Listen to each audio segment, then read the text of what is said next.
Welcome back to the Zodiac Reset. I'm CJ, and if you're feeling trapped by the very life you worked so hard to build and wondering, is this it? This episode is going to give you permission to dream bigger again.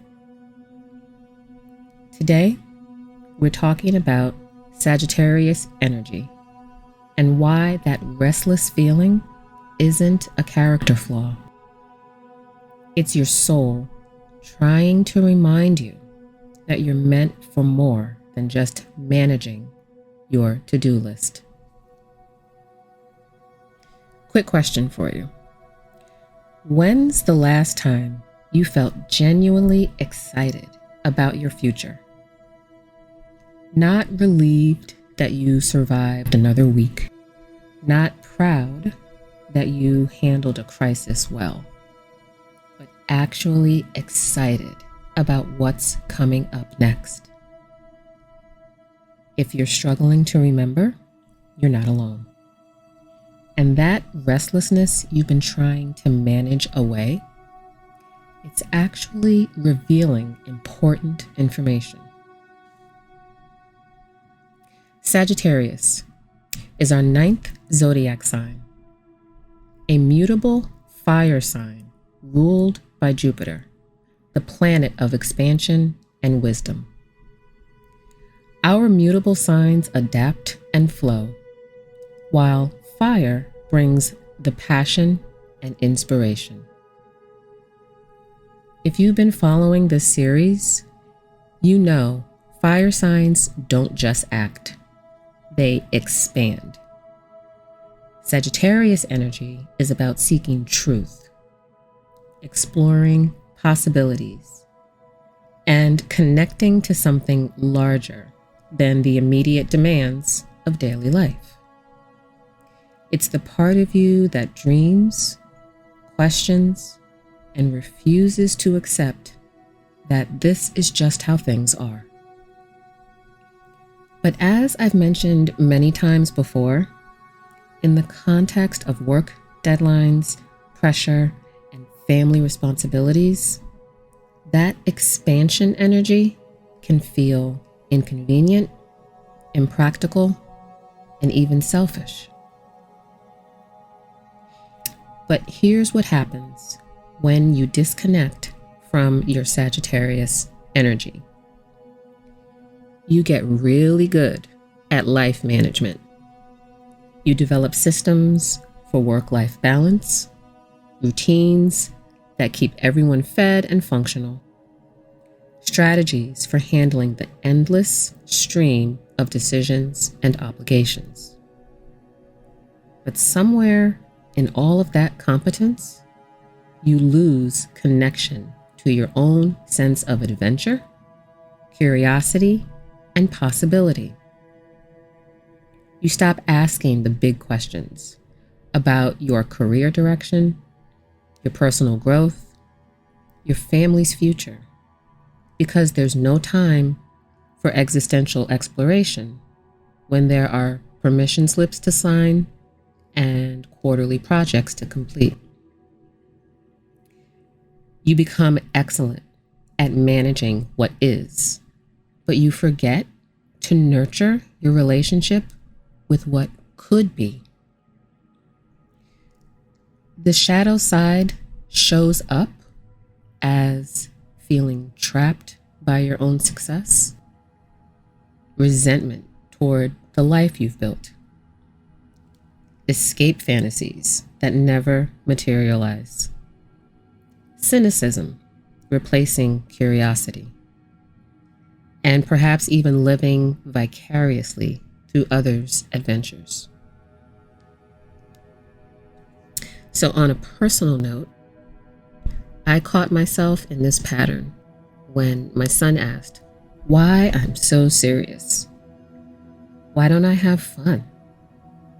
And the question stopped me cold.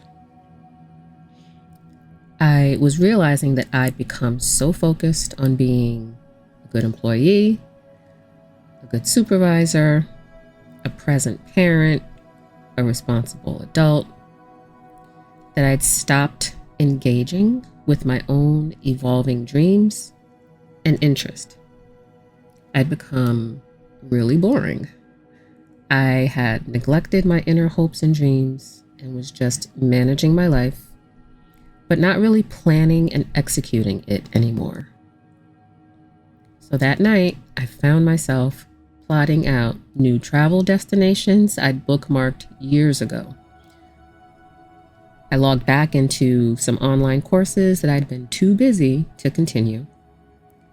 And I started thinking about writing projects again that I'd put on the back burner. It wasn't that I wanted to abandon my responsibilities. I just needed to remember what it felt like to be excited about my own possibilities again. So here's your Sagittarius reset. Ask yourself one question and actually write down the answer. The question is, if I knew I couldn't fail and resources weren't an issue, what would I want to explore in the next year? Not what you should explore, not what's practical, but what calls to you, what feels expansive and alive and maybe a little intimidating. What did you abandon this year because you felt like you ran out of time? Keep that answer somewhere visible. You don't have to act on it tomorrow, but let yourself stay connected to the feeling of possibility and potential that it creates. Remember, at the time of this recording, we are in the midst of gratitude season. We are approaching the end of the calendar year, but we still have 3 zodiac signs left until we arrive back at Aries next spring. These zodiac energies are at play all the time. And what better time to reassess life's possibilities than during this season? And what better time to create the opportunities you desire? The deeper truth is your restlessness isn't a problem that needs a resolution. It's intel. Honor it. It's your psyche's way of saying that you're capable of more growth, more contribution, more aliveness than your current circumstances are allowing. This doesn't mean you need to quit your job or upend your family life. It means you need to create space for the part of you that seeks, explores, and expands, even within your existing commitments. It is possible. As an optimistic explorer, you can embrace this expansive energy and seek out adventure and the pursuit of knowledge. Explore new horizons with enthusiasm, inspiration, and a zest for freedom. When you honor this need, something shifts. You stop feeling like a victim of your obligations and start feeling like an architect of your experience. You get excited. So here's what changed everything for me. When I brought that Sagittarius energy into my life, I started treating my curiosity as seriously as I treated my calendar. I blocked time for exploration and truth-seeking, reading books that stretched my thinking, having conversations that challenged my assumptions, taking small steps toward interests that had nothing to do with my professional identity or parenting role. And here's a bonus. When you model healthy curiosity and growth for your children, you're showing them that adults can keep evolving, and we can have fun while we discover who we are becoming. We're not done yet. Adult life isn't just about maintenance, it's about going deeper. So, a few practical ways to bring Sagittarius energy into your life. First, with no agenda, just exploration of something new, create a weekly curiosity hour where you just look up something that you had been thinking about, or perhaps something you've never heard of before that someone mentioned to you. Once a week, just take a little bit of time out to do some research and explore the topic. You can also try saying yes to one thing that feels expansive, even if it's a little inconvenient. Also, try to ask better questions. For example, replace "how am I going to manage this" with "what's trying to emerge here?"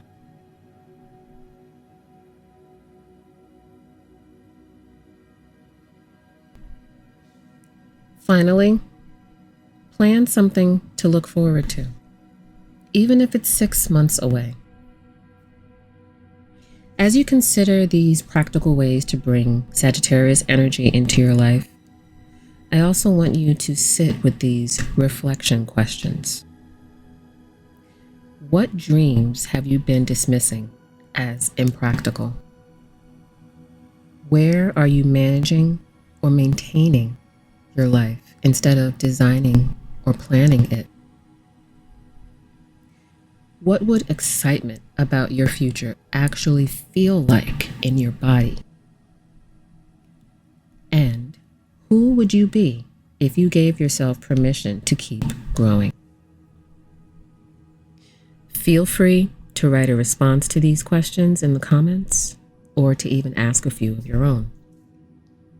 And while you're down there, if you want to dive even deeper into these questions, check the description for your Sagittarius Expansion Toolkit to help you reconnect with your sense of possibility. It'll include some information about the difference between restlessness and wanderlust. Also, how to honor your need for growth within your existing responsibilities. You'll also find 3 ways to feed your curiosity without disrupting your stability. And finally, journal prompts for reconnecting with your sense of adventure.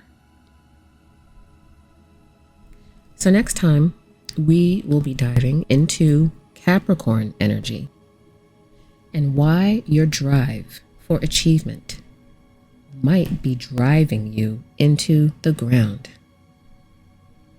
Until then, stay connected to your sense of possibility. Your restlessness is trying to tell you something important. Shine bright, stay aligned.